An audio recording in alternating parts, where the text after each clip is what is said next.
morning, Chris. Nice to see you. You have quite a long association with the Christchurch City Mission. Tell me about that. Well, actually, not so much a long association, but I certainly are very supportive of the work that they do in our community. But I should also acknowledge that is alongside a number of the amazing charities that we have across the city that do an amazing job for the residents and the community as a whole. So what is the Back to School program? So the Back to School program is all about the City Mission trying to provide support for families who, at the time of the year when we start having to pay for uniforms and stationery and all the things that we need to have to gear children up to get back into school, the Back to School program provides financial support for those families who are really struggling to make ends meet. You know, we know that it's a difficult time of year following the festive season where, there's additional costs for families. And so this is about making sure that all children across our community can get back to school by the City Mission putting together this program, the Back to School program, and making sure that those families have the financial support to get their kids back into school. And this is such a good idea, isn't it? Because we know that even the working poor now, that they're called in some parts of Christchurch, do it really tough. And if this can just help alleviate some stress, I mean, that's got to be a great thing, because it can be really expensive to get the kids back to school. We've done talk back on a number of years on this issue, and it doesn't seem to get any cheaper. No, and you're absolutely right. It is a real challenge. And the one thing that we've got to keep in mind is that, you know, it's really important for kids to have an education. And so any barrier to children being able to participate at school or even return to school, we've got to remove that barrier. And so that's why I love the work that the City Mission are doing with regard to the Back to School program. And this year they've got an initiative called Bayleys Plate Up for a Purpose, which is how they plan on raising funds for the Back to School program, which last year alone was to the value of about $255,000. So it's a significant amount of money that they need to raise in order for this to actually happen, to get those kids back to school. And this is just, I hate to say it, but even just a small part of what the Christchurch City Mission does, really. Oh, yeah, very much so. I mean, they have an amazing array of services that they provide from Hereford Street, and I think it's one of those charities, like many others, who sort of go below the radar a little bit. Certain people will know some of the work that they do, but the food bank, which is probably what they're most well known for, where they have around 33,000 people per year who are supported with food parcels. So that's a significant contribution again to our community. They have men's and women's day programs. They have a detox centre. So there's a really wide range of services that they actually provide, including accommodation for men, women and for families, emergency accommodation. They do a great job. Now listen, you like cooking, and you're going to be doing a bit of cooking in an event coming up in February. Yeah, that's right. So I haven't tried your cooking yet. I haven't had the invitation. I'm still waiting. Well, I'm going to correct you on a couple of things. So first of all, the event's called Plate Up for a Purpose, the Bayleys Plate Up for a Purpose event, and that is specifically to raise funds for the Back to School program that we've just spoken about. I'm not sure I would say I'd love cooking. I do enjoy just cooking when I've got time.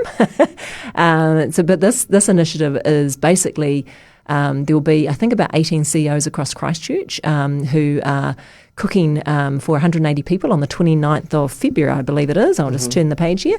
And that is purely to raise funds. So we each have to raise $5,000 as part of that campaign. And I'm very fortunate to be cooking the entrees with a team of other CEOs and under the leadership of Chef Anthony Page from 50 Bistro at the George.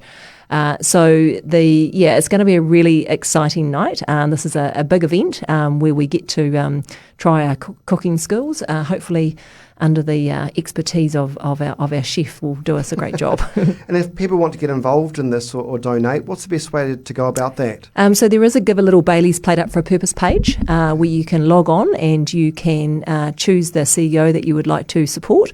I would strongly suggest to all of your viewers that they choose me. That's Leeann Watson. But look, I also recognise that there are a number of other charities that many of your listeners will also be supporting. So, but look, would love the support. So yeah, that is Give a Little Bayleys Plate Up for a Purpose page. You can log on and make a donation. This is the final time we see you this year, although it's not the final business segment. When you look back at 2019, what are the highlights for you? Oh, that's a good question. As the CEO of the Chamber, what have you looked back and thank God that happened? Yeah. Look, I think we've really turned a corner with our rebuild and our regeneration. And, while we often talk about some of the challenges that we face as a city and some of the delays and all of those very, very real challenges that we do face. I think it's really important to focus on the things that we have achieved. I mean, Riverside Market opening, I think, was certainly one of the highlights. I think that has been a real catalyst to just change the level of enthusiasm for the central city. And there are a number of other businesses that have made a huge contribution into Christchurch, and particularly in the central city. But I think the Riverside Market showed real bold leadership and courage for the people behind that to really make a difference. So that would probably be one of my highlights. I think the other things are just the resilience and probably sheer bloody-mindedness of businesses to work through what has been a reasonably challenging year. There's been a lot of uncertainty, business confidence has been low, but our business community in Canterbury is really resilient. So I'm really proud of the way in which they front up every day, and I think we can be really proud of what they produce from this region.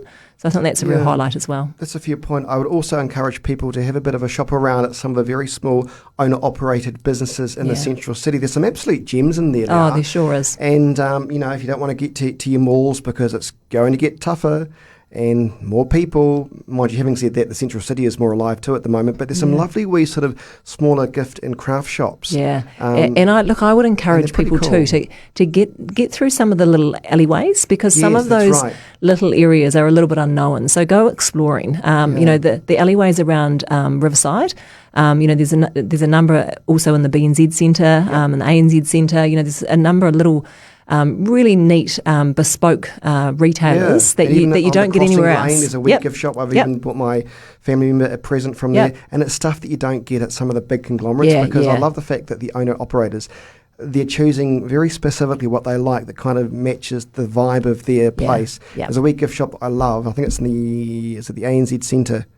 That's where the beanbags are. Is it the ANZ or the BNZ? Yes, that is the BNZ. Yeah, and there's a cool wee Kiwi gift shop there. And I know the one you're talking about. And it's just got some really nice smelling soap. Just really and also really lovely staff as well. I think one lady owns it actually. Yeah, I think that's quite a unique point as well. Often the number of those businesses in the central city are owner operators, and so the service that you get is quite different to isn't it? What you may experience in a mall. Yeah, because they actually want to talk to you about how or why they've got this particular item in stock. It's actually quite refreshing. It's personally selected. They're passionate about what they do, and so you get the customer experience is very, very different, and I think absolutely important that we support those businesses. I agree. It's been nice to have you on the program all this Chris. year. It's gone so fast. It doesn't seem that long ago we were talking to you about getting you on the program for the year. I know, we're back to that kind of nearly year experience. It's weird. It's amazing. Plans for Christmas?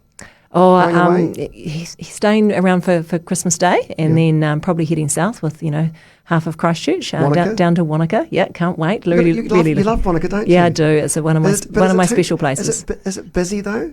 It is busy, and we tend to like to go after New Year's, but with a couple of teenage children, they like to go around New Year's, so that's probably when we're going this time. So, but look, the thing is actually just to take some time out to spend time with family and friends, get on the side of the lake and just pretty much do not a lot. And it's a great time for people to actually do that over January. I mean, it's challenging sometimes for businesses because we tend to close down for a period of time, but that also provides a great opportunity for people across the city where they can to take some time out and chill out, freshen, recharge batteries and things. And I'm always extremely grateful for the people that actually have to stay behind and work and hold the economy together. So you turn your good phone on them off as well. Sometimes when you're down in Wanaka? I like to try and get somewhere on the other side of the lake where actually I don't have to turn it off because there is no coverage. Yeah, I don't mind that too. I'm heading to Lake Tekapo and I don't think there's good coverage there, so it'll force me not to do anything but stare at the stars, I suppose. Hey Chris, can I just thank you too for the work that you and Nellie do in producing this program. I think it's really important to celebrate the good things in Christchurch, and you guys do an exceptional job of highlighting the things that are great about this city that we should all be really grateful for. So thank you. Great job. Thank you, and Merry Christmas to you. Merry Christmas to you too. And lunch, your shout. Absolutely. Thank you. It is 10 to midday. Newstalk ZB.